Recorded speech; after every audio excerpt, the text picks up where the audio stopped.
ജ്ഞാനം എന്ന പുസ്തകത്തിൽ നിന്നുള്ള വായന 16-ാം അധ്യായം. ജന്തുക്കളിലൂടെ ശിക്ഷ. മൃഗാരാധകർക്ക് അർഹിച്ച ശിക്ഷ അത്തരം ജന്തുക്കളിലൂടെ തന്നെ ലഭിച്ചു. മൃഗങ്ങളുടെ പറ്റം അവരെ പീഡിപ്പിച്ചു. സ്വജനത്തെ ശിക്ഷിക്കുന്നതിനു പകരം അങ്ങ് അവരോട് കാരുണ്യം കാണിച്ചു. അവർക്ക് വിശപ്പടക്കാൻ രുചികരമായ കാടപ്പക്ഷികളെ നൽകി. ഭക്ഷണം കൊതിച്ച വൈരികൾക്കാകട്ടെ അരോചകമായ വിചിത്ര ജീവികളെ അയച്ചു. സ്വജനത്തിൻ്റെ അല്പകാലത്തെ ദാരിദ്ര്യത്തിനു ശേഷം അങ്ങ് അവർക്ക് വിശിഷ്ട ഭോജ്യങ്ങൾ നൽകി. ആ മർദ്ദകർക്ക് കഠിന ദാരിദ്ര്യം നൽകുക ആവശ്യമായിരുന്നു. ശത്രുക്കളെ എത്രമാത്രം അങ്ങ് പീഡിപ്പിച്ചുവെന്ന് അങ്ങയുടെ ജനത്തെ ഇതുവഴി കാണിച്ചു കൊടുത്തു. അവിടുത്തെ ജനം വന്യമൃഗങ്ങളുടെ ക്രൗര്യത്തിനിരയാവുകയും സർപ്പദംശനമേറ്റ് നശിക്കുകയും ചെയ്തപ്പോൾ അങ്ങയുടെ ക്രോധം നീണ്ടുനിന്നില്ല. അവർ അല്പകാലം താക്കീതെന്ന നിലയിൽ പീഡനമേറ്റു. അങ്ങയുടെ നിയമത്തിലെ അനുശാസനങ്ങൾ ഓർമ്മിപ്പിക്കാൻ അവർക്ക് രക്ഷയുടെ അടയാളം നൽകി. അതിലേക്ക് നോക്കിയവർ രക്ഷപ്പെട്ടു. അവർ കണ്ട വസ്തുവിനാലല്ല, എല്ലാറ്റിൻ്റെയും രക്ഷകനായ അങ്ങ് മൂലം രക്ഷപ്പെട്ടു. അങ്ങാണ് ഞങ്ങളെ തിന്മയിൽ നിന്ന് രക്ഷിക്കുന്നതെന്ന് ഞങ്ങളുടെ ശത്രുക്കളെ അങ്ങ് ഇതുവഴി ബോധ്യപ്പെടുത്തി. വെട്ടുക്കിളികളുടെയും ഈച്ചകളുടെയും ഉപദ്രവത്താൽ അവർ മരിച്ചു വീണു. അവർക്ക് ഉപശാന്തി ലഭിച്ചില്ല. ഇത്തരത്തിലുള്ള ശിക്ഷയ്ക്ക് അവർ അർഹരായിരുന്നു. അങ്ങയുടെ മക്കളെ വകവരുത്താൻ വിഷസർപ്പത്തിൻ്റെ പല്ലിനും കഴിഞ്ഞില്ല. അങ്ങയുടെ കാരുണ്യം രക്ഷയ്ക്കെത്തി അവരെ സുഖപ്പെടുത്തി. അങ്ങയുടെ കൽപ്പനകൾ അനുസ്മരിപ്പിക്കാൻ അവർ ദംശിക്കപ്പെട്ടു. എന്നാൽ അവിടുന്ന് അവരെ അതിവേഗം രക്ഷിച്ചു. അല്ലെങ്കിൽ ആഴമുള്ള വിസ്മൃതിയിലാണ്ട് അങ്ങയുടെ കാരുണ്യം അനുഭവിക്കാൻ അവർക്ക് ഇടയാകാതെ പോകുമായിരുന്നു. കർത്താവെ, മരുന്നോ ലേപന ഔഷധമോ അല്ല, എല്ലാവരെയും സുഖപ്പെടുത്തുന്ന അങ്ങയുടെ വചനമാണ് അവരെ സുഖപ്പെടുത്തിയത്. ജീവന്റെയും മരണത്തിൻ്റെയും മേൽ അങ്ങയ്ക്ക് അധികാരമുണ്ട്. മനുഷ്യരെ പാതാള കവാടത്തിലേക്ക് ഇറക്കുന്നതും അവിടെ നിന്ന് വീണ്ടെടുക്കുന്നതും അവിടുന്നാണ്. ഒരുവൻ തൻ്റെ ദുഷ്ടതയിൽ മറ്റൊരുവനെ വധിക്കുന്നു. എന്നാൽ വേർപെട്ടുപോയ ജീവനെ തിരികെ കൊണ്ടുവരാനോ ബന്ധിതമായ ആത്മാവിനെ മോചിപ്പിക്കാനോ അവന് കഴിവില്ല. കന്മഴയും മന്നായും. അങ്ങയുടെ ശിക്ഷയിൽ നിന്ന് ഓടി ഒളിക്കാൻ ആർക്കും സാധിക്കുകയില്ല. അങ്ങയെ അറിയാൻ കൂട്ടാക്കാത്ത ധിക്കാരികൾ അങ്ങയുടെ ശക്തമായ പ്രഹരമേറ്റു. അവരെ അതിവൃഷ്ടിയും ഹിമപാതവും കൊടുങ്കാറ്റും പിന്തുടർന്നു. അഗ്നി അവരെ നിശ്ശേഷം നശിപ്പിക്കുകയും ചെയ്തു. എത്ര അവിശ്വസനീയം! എല്ലാറ്റിനെയും ശമിപ്പിക്കുന്ന ജലത്തിൽ അഗ്നി കൂടുതൽ ശക്തിയോടെ ജ്വലിച്ചു. പ്രപഞ്ചം നീതിമാന്മാർക്കു വേണ്ടി പോരാടുമല്ലോ. അധർമ്മികൾക്കെതിരെ അയക്കപ്പെട്ട ജീവികൾ നശിക്കാതിരിക്കാനും ഇതുകണ്ട് തങ്ങളെ ദൈവത്തിൻ്റെ ശിക്ഷാവിധി പിന്തുടരുകയാണെന്ന് അവർ മനസ്സിലാക്കാനും വേണ്ടി ഒരു ഘട്ടത്തിൽ അഗ്നി അടങ്ങി. വീണ്ടും ഒരിക്കൽ അധർമ്മം നിറഞ്ഞ ദേശത്തെ വിളവ് നശിപ്പിക്കാൻ ജലമധ്യത്തിൽ അത് അഗ്നിയേക്കാളും തീക്ഷ്ണമായി ജ്വലിച്ചു. അങ്ങയുടെ ജനത്തിന് ദൈവദൂതന്മാരുടെ അപ്പം അങ്ങ് നൽകി. അവരുടെ അധ്വാനം കൂടാതെ തന്നെ ഓരോരുത്തർക്കും ആസ്വാദ്യമായ വിധം പാകപ്പെടുത്തിയ ഭക്ഷണം സ്വർഗത്തിൽ നിന്ന് അവർക്ക് അങ്ങ് നൽകി. അങ്ങ് നൽകിയ വിഭവങ്ങൾ അങ്ങയുടെ മക്കളുടെ നേരെ അങ്ങയ്ക്കുള്ള വാത്സല്യം പ്രകടമാക്കി. ഭക്ഷിക്കുന്നവൻ്റെ രുചിക്കൊത്ത് അത് രൂപാന്തരപ്പെട്ടു. ഹിമപാതത്തിൽ ആളിക്കത്തിയതും വർഷധാരയിൽ ഉജ്ജ്വലിച്ചതുമായ അഗ്നി ശത്രുക്കളുടെ വിള നശിപ്പിച്ചെന്ന് അവരറിയാൻ തക്കവിധം മഞ്ഞും മഞ്ഞുകട്ടിയും അഗ്നിയിൽ ഉരുകിയില്ല. നീതിമാന്മാരെ പോറ്റി രക്ഷിക്കാൻ അഗ്നി സ്വഗുണം മറന്നു. സൃഷ്ടാവായ അവിടുത്തെ സേവിക്കുന്ന സൃഷ്ടി അധർമ്മികളെ ശിക്ഷിക്കാൻ വെമ്പൽ കൊള്ളുകയും അങ്ങയിൽ പ്രത്യാശ വയ്ക്കുന്നവരോട് കരുണ കാണിക്കുകയും ചെയ്യുന്നു. കർത്താവെ, അങ്ങയെ ആശ്രയിക്കുന്നവരെ പോറ്റുന്നത് വിവിധ ധാന്യവിളകളല്ല, അങ്ങയുടെ വചനമാണെന്ന് അങ്ങയുടെ വത്സല മക്കൾ ഗ്രഹിക്കാൻ വേണ്ടി സൃഷ്ടികൾ ആവശ്യക്കാരുടെ ആഗ്രഹത്തിനൊത്ത് രൂപാന്തരം പ്രാപിച്ച് എല്ലാറ്റിനെയും പോറ്റുന്ന അങ്ങയുടെ ഔദാര്യത്തെ വെളിപ്പെടുത്തി. അഗ്നിയിൽ നശിക്കാത്തത് അരുണോദയത്തിൽ ഉരുകി. ഇത് മനുഷ്യൻ സൂര്യോദയത്തിന് മുൻപ് ഉണർന്ന് പുലർക്കാല വെളിച്ചത്തിൽ അങ്ങേക്ക് കൃതജ്ഞത അർപ്പിക്കുകയും അങ്ങയോട് പ്രാർത്ഥിക്കുകയും വേണമെന്നതിൻ്റെ വിജ്ഞാപനമായിരുന്നു. കൃതജ്ഞൻ്റെ പ്രത്യാശ ശീതകാലത്തെ മൂടൽമഞ്ഞുപോലെ ഉരുകും, ഉപയോഗശൂന്യമായ ജലം പോലെ ഒഴുകിപ്പോകും. 17-ാം അധ്യായം. ഇരുളും വെളിച്ചവും. അങ്ങയുടെ വിധികൾ മഹത്തമവും അവർണ്യവുമാണ്. അതിനാൽ ശിക്ഷണം ലഭിക്കാത്തവർ വഴിതെറ്റിപ്പോകുന്നു. വിശുദ്ധജനം തങ്ങളുടെ പിടിയിൽ അമർന്നെന്ന് കരുതിയ ധിക്കാരികൾ അന്ധകാരത്തിന് അടിമകളും നീണ്ട രാത്രിയുടെ തടവുകാരുമാണ്. നിത്യപരിപാലനയിൽ നിന്ന് പുറന്തള്ളപ്പെട്ട് അവർ അവയുടെ ഉള്ളിൽ അടയ്ക്കപ്പെട്ടു. വിസ്മൃതിയുടെ ഇരുണ്ട മറയ്ക്കുള്ളിൽ തങ്ങളുടെ രഹസ്യ പാപങ്ങൾ കണ്ടുപിടിക്കപ്പെടുകയില്ലെന്ന് തെറ്റിദ്ധരിച്ച അവർ ഭയചകിതരായി ചിതറിപ്പോയി. ദുർഭൂതങ്ങൾ അവരെ ഭയാക്രാന്തരാക്കി. ഉള്ളറകളിലായിരുന്നിട്ടും അവർ ഭയവിമുക്തരായില്ല. അവർക്ക് ചുറ്റും ഭീകര ശബ്ദം മുഴങ്ങി. ഇരുണ്ട ഉഗ്രസത്വങ്ങൾ അവരെ വേട്ടയാടി. അഗ്നിക്ക് പ്രകാശം പകരാൻ സാധിച്ചില്ല. നക്ഷത്രങ്ങളുടെ ദീപ്തരശ്മികൾ ആ വെറുക്കപ്പെട്ട രാത്രിയെ പ്രകാശിപ്പിച്ചില്ല. സ്വയം ജ്വലിച്ചതും ഭീകരവുമായ ഒരു അഗ്നി എന്നിയെ മറ്റൊന്നും അവരുടെ മേൽ പ്രകാശിച്ചില്ല. തങ്ങൾ കാണുന്ന വസ്തുക്കൾ അദൃശ്യ വസ്തുക്കളെക്കാൾ ഭീകരമാണെന്ന് അവർക്ക് തോന്നി. അവരുടെ മാന്ത്രിക കലയുടെ വ്യാമോഹം തറപറ്റി.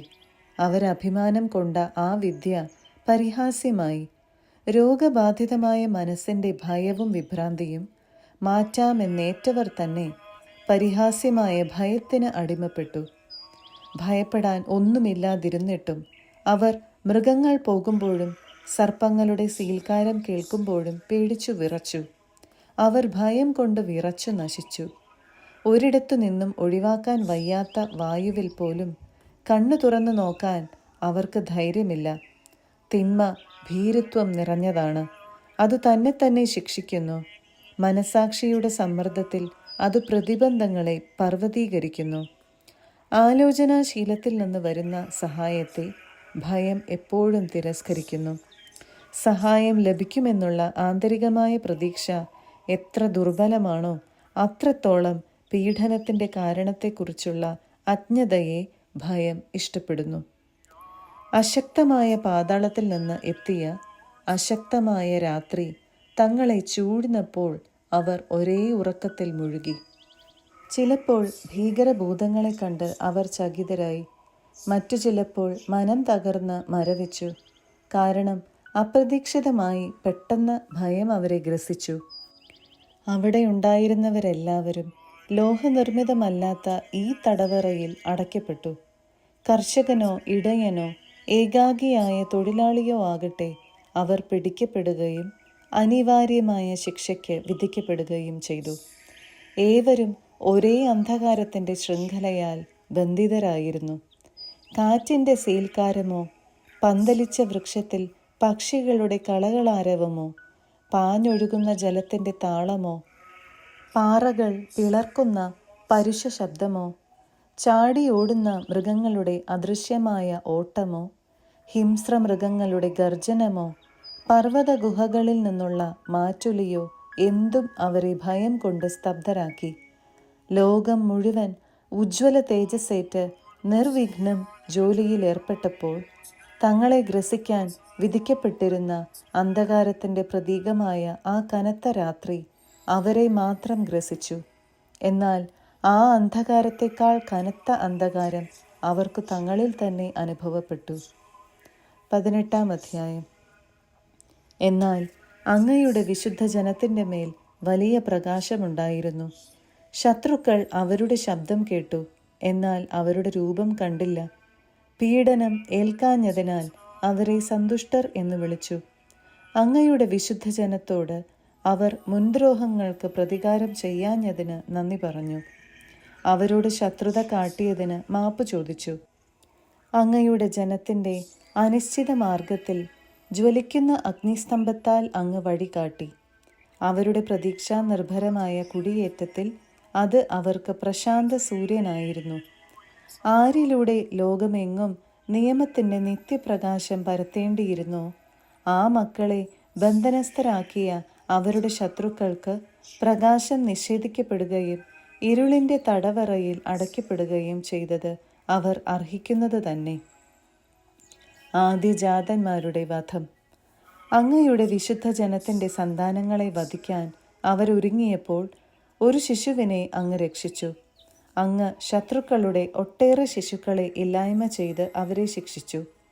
അവരെ ഒന്നായി ഒരു മഹാപ്രളയത്തിൽ അങ്ങ് നശിപ്പിച്ചു.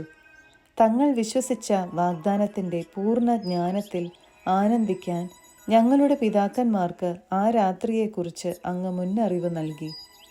നീതിമാന്മാരുടെ മോചനവും ശത്രുക്കളുടെ നാശവും അങ്ങയുടെ ജനം പ്രതീക്ഷിച്ചു.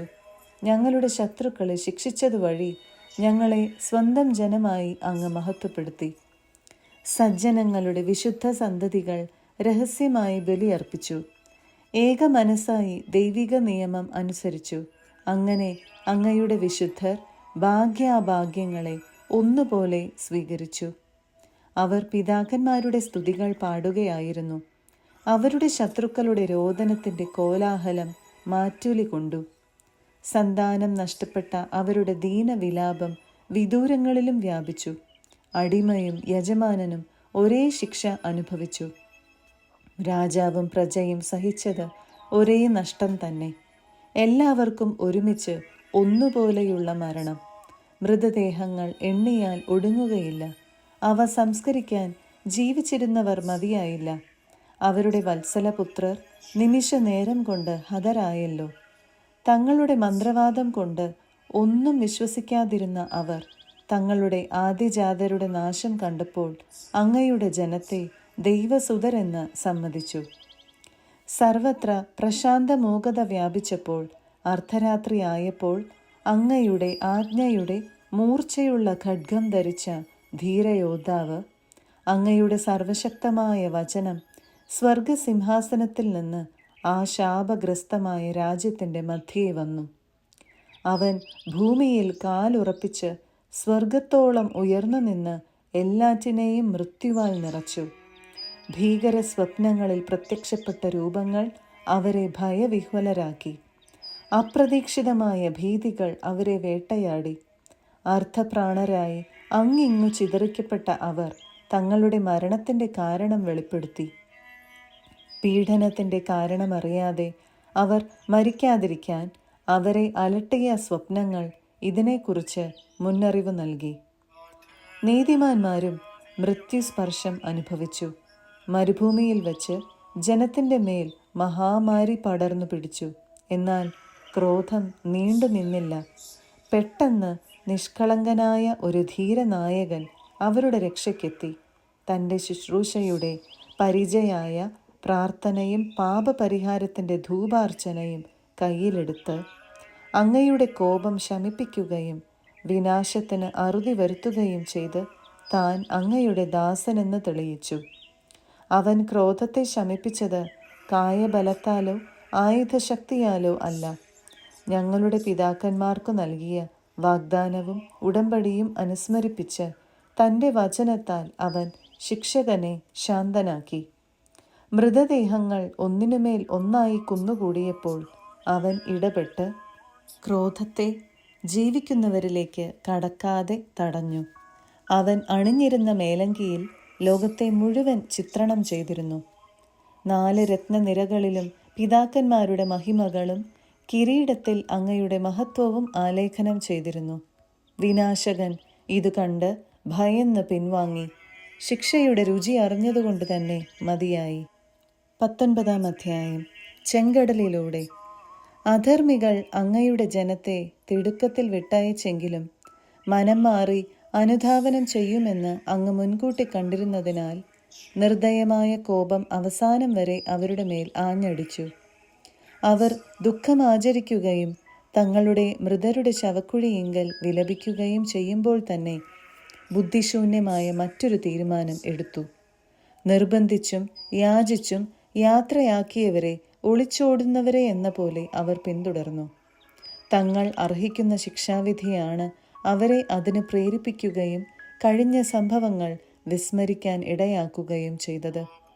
ഏറ്റ പീഡനങ്ങളുടെ കുറവ് തീർത്ത് പൂർത്തിയാക്കാനായിരുന്നു അത്. അങ്ങയുടെ ജനത്തിന് അത്ഭുതാവഹമായ യാത്രാനുഭവം ഉണ്ടാക്കാനും ശത്രുക്കളെ അസാധാരണമായ മരണത്തിന് ഇരയാക്കാനും വേണ്ടിയായിരുന്നു അത്. അങ്ങയുടെ മക്കളെ ഉപദ്രവമേൽക്കാതെ പരിരക്ഷിക്കാൻ അവിടുത്തെ ഇഷ്ടത്തിന് വിധേയമായി സൃഷ്ടികളുടെ സ്വഭാവം നവ്യരൂപമെടുത്തു. മേഘം പാളയത്തിനുമേൽ നിഴൽ വിരിച്ചു.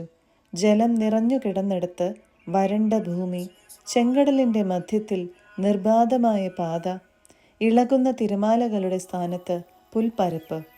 അങ്ങയുടെ കരത്തിൻ്റെ പരിരക്ഷ അനുഭവിക്കുന്ന ജനം അത്ഭുത ദൃശ്യങ്ങൾ കണ്ട് ഒരൊറ്റ ജനമായി അതിലൂടെ കടന്നു.